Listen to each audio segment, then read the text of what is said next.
Círculo de Hermenéutica y Estudios Sociales. Muy buenas tardes con todos los que nos están viendo. Mi nombre es Andrés Alejandro Guaunía Gómez, miembro del Centro de Estudiantes de Filosofía de la Universidad Nacional Federico Villarreal. Me acaba de presentar al ponente, de acuerdo, correspondiente a esta fecha, y lo presento de la siguiente manera. Él es Cristian Yosimar Ramos Ramos.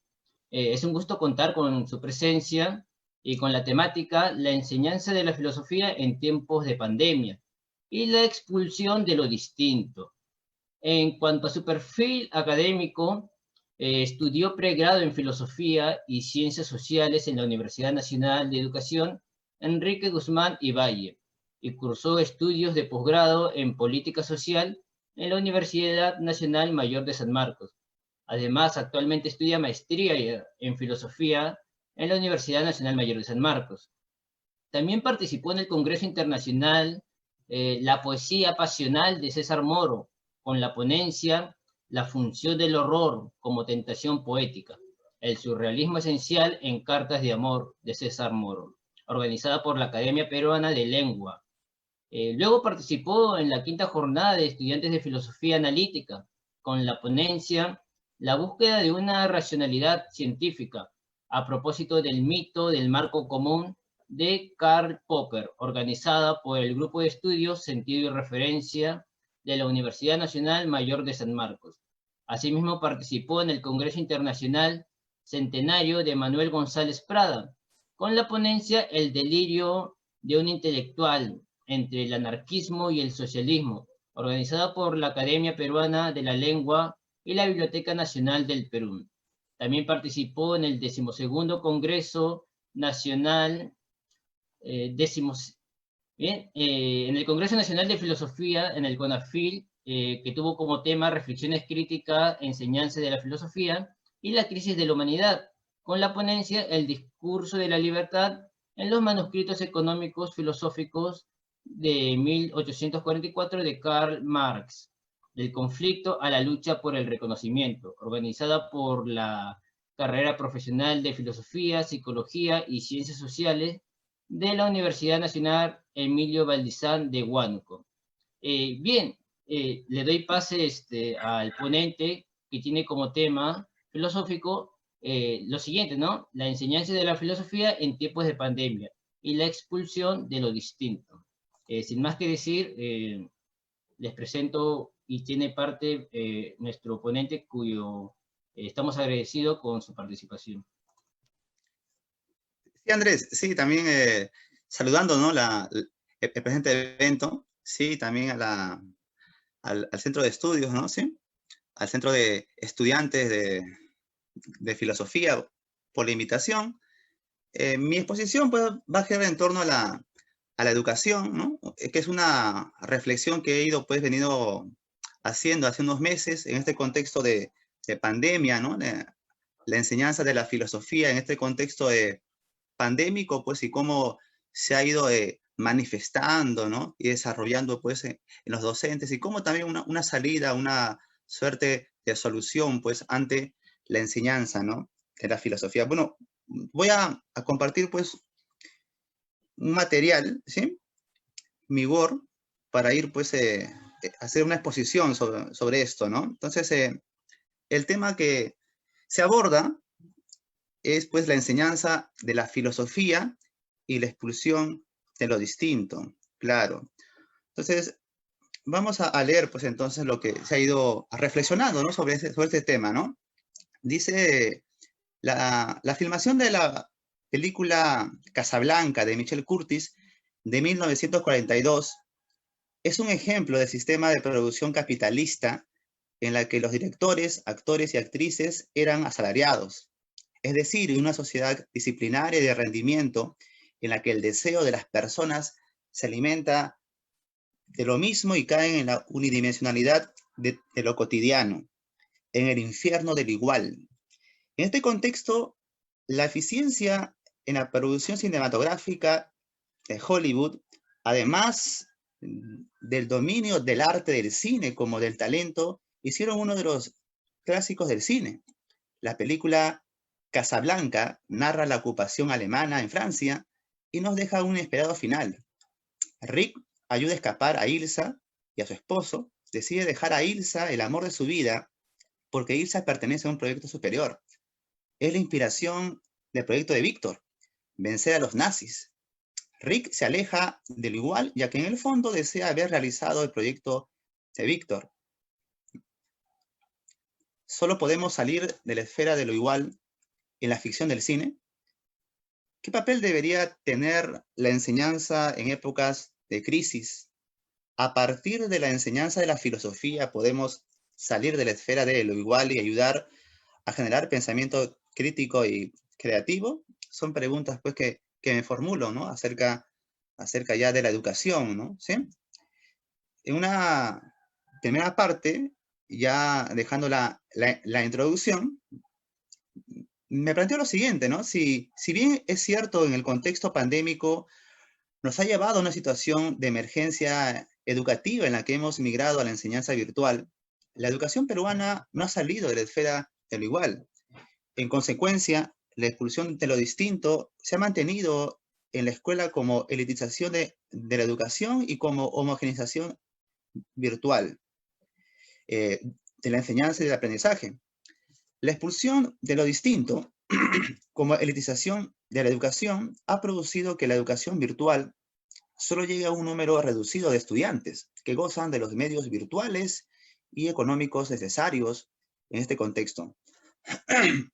Por otro lado, la homogenización de la enseñanza virtual va excluyendo la diferencia cultural, la subjetividad, la identidad, la distinción. Es decir, lo distinto, la subjetividad, la mirada del otro es opacado por elementos virtuales, produciendo la invisibilidad del otro. El no estar ante la presencia del otro trae como posibilidad que el otro nos excluya fácilmente, con un silencio virtual, y trae la sensación de la soledad virtual del que habla. El estudiante ante la presencia o ausencia del profesor también experimenta un no estar, una exclusión de su ser distinto. La relación docente-estudiante se pierde en una homogeneización de algoritmos, datos, contenidos, imágenes, sonidos que suprimen la relación social, la mirada, la corporalidad, la diferencia, en consecuencia, la caída en el desierto de lo virtual. Preguntas que me formulo ¿es posible dejar de experimentar el no estar en una plataforma virtual? ¿Qué significa enseñar filosofía en una situación de emergencia educativa? ¿Cómo enseñar experiencias que nos conduzcan a una reflexión filosófica? ¿Qué criterios de posibilidad permiten un diálogo filosófico a través de herramientas virtuales? ¿Se puede escapar del marco educativo virtual que se viene imponiendo a través de la comunicación de experiencias? La comunicación de experiencias puede ayudar a construir un pensamiento autónomo y crítico. Estas preguntas, que seguramente muchos docentes se hacen, me permite lanzar la propuesta, salir de lo igual, de lo cotidiano, a partir de la experiencia de la reflexión filosófica. La enseñanza de la filosofía es una manera peculiar de relacionarse con el otro, una invitación a pensar, en la que el diálogo filosófico, a través de plataformas virtuales acompañadas con elementos atractivos, pizarras virtuales, juegos, música, videos, etc., sea una presencia, una apertura y no un silencio virtual.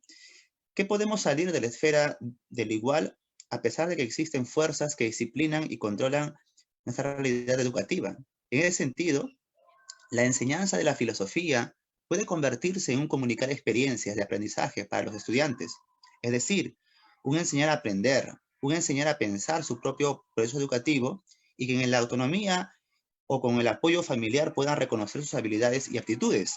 Asimismo, motivar la reflexión sobre su ciudadanía y los problemas de su entorno familiar y local. El comunicar experiencias que inviten a la reflexión filosófica de los estudiantes requiere en este contexto no solo adaptarse a plataformas virtuales, sino a reconocer que al otro lado hay un ser distinto, un estudiante con particularidades. Por ello, la apertura al diálogo como etapa inicial es fundamental. El estudiante desea ser escuchado, comunicar sus ideas, impresiones, inquietudes, emociones, rechazo, crítica y sugerencias a través del chat o el micrófono. No debemos negarle esa posibilidad. En esta etapa, la confianza, la sinceridad, la veracidad, la empatía son condiciones de posibilidad para un diálogo filosófico adecuado, sumándole a estas condiciones las normas que el profesor de aula establece para direccionar una comunicación eficaz y sin sesgos, bulla y respeto a las opiniones de los otros y desorden en la participación. Luego, en el proceso del dar los contenidos teóricos, el profesor siempre debe invitar a los estudiantes a preguntarse sobre su situación social, sus experiencias, sus propios problemas. La sesión de clase debe estar acompañada de chispazos de innovación en la comunicación virtual que llame la atención, que motive a pensar, a investigar, a preguntar a sus padres, etc. Estos chispazos que motivan al estudiante pueden ser videos cortos, animaciones que creadas por el propio profesor, cuentos, ¿sabías qué? Hacer voces, monólogos cortos, imágenes, músicas, etc. Direccionando los contenidos y el sustento argumentativo para no perder los objetivos de la clase. Con estos chispazos también podemos generar conflicto cognitivo y momentos de retroalimentación. También la participación de los estudiantes puede ser colaborativa a través de herramientas y plataformas virtuales como Jamboard, Kahoot, etc. Al final de la sesión se recogen comentarios sobre las experiencias de la clase desarrollada o sobre sus inquietudes, preguntas o sugerencias.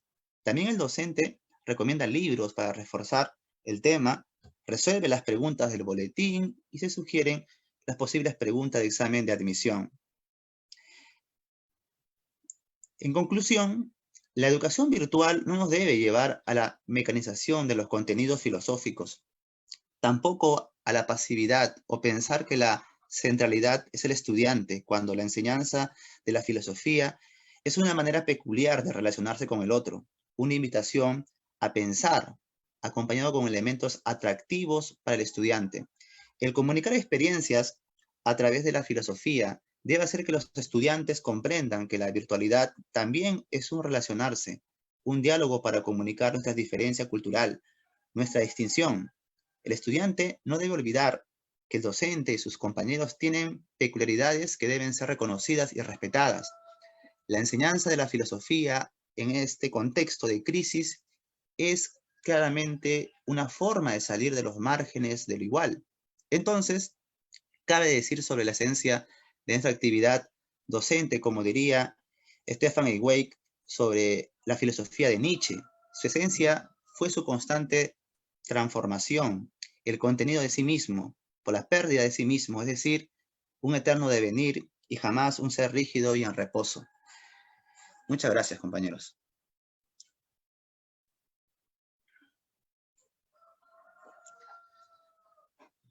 Bueno, compañeros, esto sería mi exposición, ¿no? En cuanto a la enseñanza de la filosofía. Bueno, espero entonces sus preguntas, ¿no? En cuanto a lo que se ha expuesto, ¿no? Sí, compañeros, lo dejo ahora. Sí, Sí. sí, muchas gracias. Tengo una consulta, ¿no? Se me viene a la mente que si bien es didáctico, se puede utilizar digamos, la filosofía en los colegios, por ejemplo, hablando de este aspecto, ¿usted lo ve que es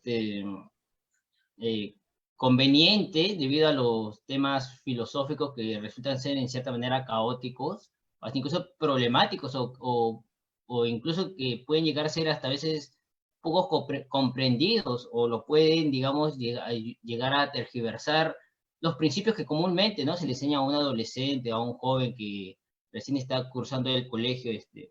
¿Usted cree eso o piensa que la filosofía en los colegios eh, generaría un mayor criterio del que comúnmente se ve en los jóvenes, adolescentes, etcétera? Bueno, mientras tanto, estamos esperando las preguntas a través del Facebook, ¿sí?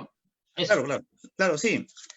Ahora, el marco que se ha expuesto tiene que ver más con la enseñanza en las academias preuniversitarias, ¿sí? Es el marco que se ha ido referenciando en la exposición, pero se pondría extender, ¿no? Extender también a otros niveles, por así decirlo. Se puede extender. Ahora, en cuanto a una enseñanza de educación básica regular y tiene específicos de primaria, educación primaria, se puede dar, se puede dar.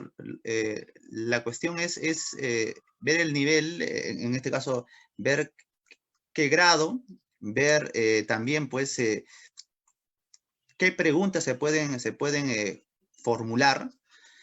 Pueden ser preguntas de ciudadanía, pueden ser preguntas sobre ética, ¿no? Sí, claro, los niños están dispuestos también, ¿no? A interrogarse, pero a veces la cuestión está en que a veces la familia, ¿no? Tiende a limitar su pensamiento, ¿no? La familia, la sociedad, el entorno en su conjunto vienen a limitar su pensamiento, ¿no? Y a pensar que sus preguntas son preguntas inadecuadas, son preguntas muy tontas, pero el niño ya tiene una disposición, ¿no? Una disposición a preguntarse, interrogarse. La idea sería pues que el maestro en ese nivel plantee todo un plan de estudio, ¿no? Con temas específicos para invitar al niño a pensar, ¿no? Y se le puede invitar a pensar sobre la moral, por ejemplo, ¿no? Sobre la moral. Por ejemplo, sobre el fútbol, ¿no? Sobre si que no sé, un futbolista eh, insulte a otro, que al técnico lo insulte, ¿no? ¿Eso es bueno, es malo? ¿Qué piensa qué piensa sobre el bien? ¿Qué es lo bueno?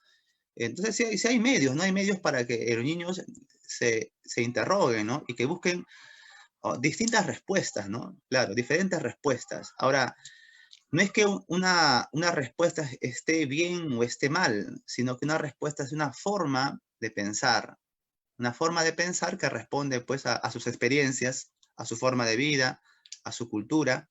Entonces, creo que viendo las respuestas, las preguntas pues que se formulan, se podría, ¿no? Como te decía, fomentar pues una educación filosófica, ¿no? Desde la niñez, ¿no? Desde la primaria. Es posible, ¿no? Sería cosa que se trabaje en ello, ¿no? Que se trabaje un plan de estudio, ¿no? Todo pues una metodología seria, sofisticada, efectiva, ¿no? Sí, es posible entonces. Bien, tengo otra pregunta a través de la página del Facebook y es la siguiente. La pregunta viene de Miguel Eloy García Lara. Eh, y es la siguiente, ¿no? ¿La filosofía desde qué nivel sería recomendable su enseñanza y por qué? ¿Desde qué nivel? Pienso que desde pequeños, ¿no? Pero viendo ahorita desde qué edad, bueno, hay niños digamos, que, entre comillas, despiertan más rápido a los 5 años, a los 6 años, ¿no? 7 años, ¿no? Y pienso que ya el maestro o en casa inclusive, pues el padre puede invitarlo a pensar, ¿no? Inclusive con solamente el niño a veces le pregunta al padre, ¿no? Sí, y mi hermanito, ¿de dónde vino, no? Entonces creo que ya son preguntas, ¿no? Son inquietudes que si se las encamina bien, pueden ser el inicio de una reflexión filosófica, ¿no?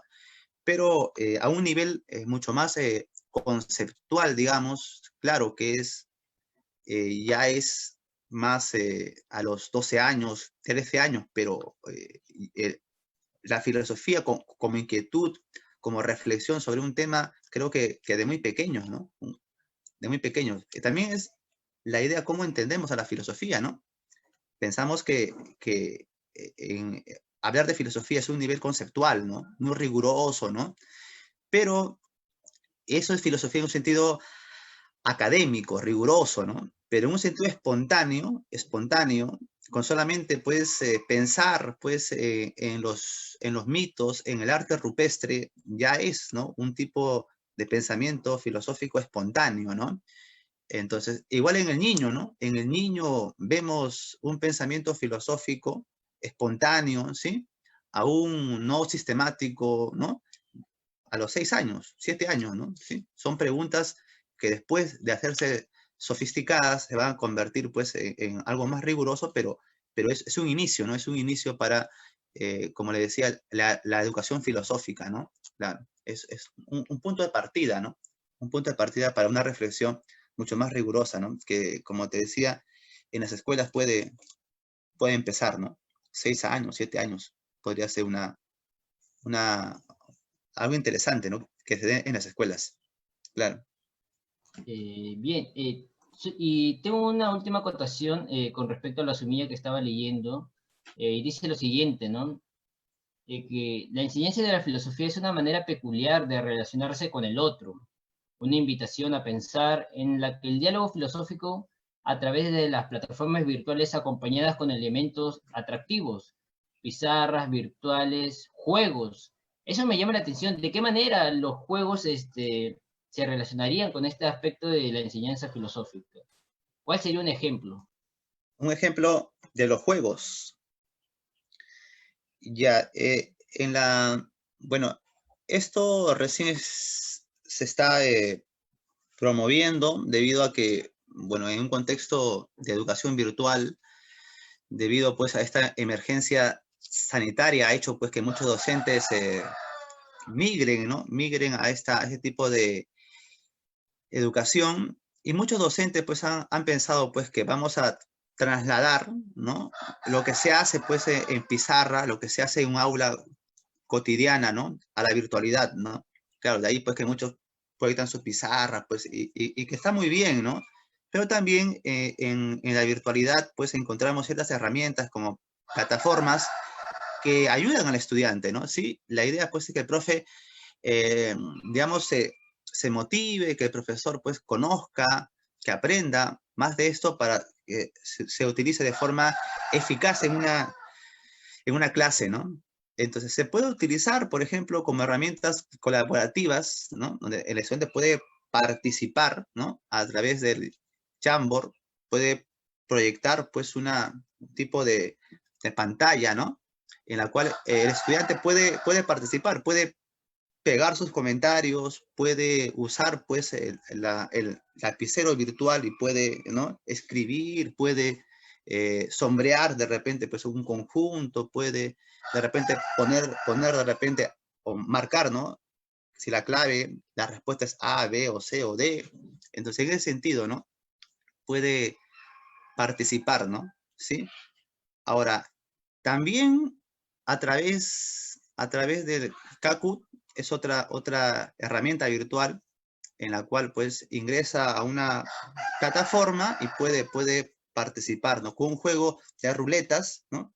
Se va eligiendo por azar aquel participante pues que va en este caso a marcar una respuesta, ¿no? Entonces, hay formas, ¿no? Las formas para que el estudiante colabore en una clase y esto sea pues como un juego, ¿no? Un juego, una invitación, ¿no? Que el estudiante participe, piense y que eso sea una etapa inicial para que se ponga a pensar, ¿no? Claro, para invitarlo a un tema, ¿sí? Y en esa medida pues lo motivamos a pensar pues que la filosofía no tiene que ver tanto con aprenderte de memoria los nombres, ciertas definiciones, sino también pues que hay otros medios en la cual pues podemos iniciar una reflexión filosófica, ¿no?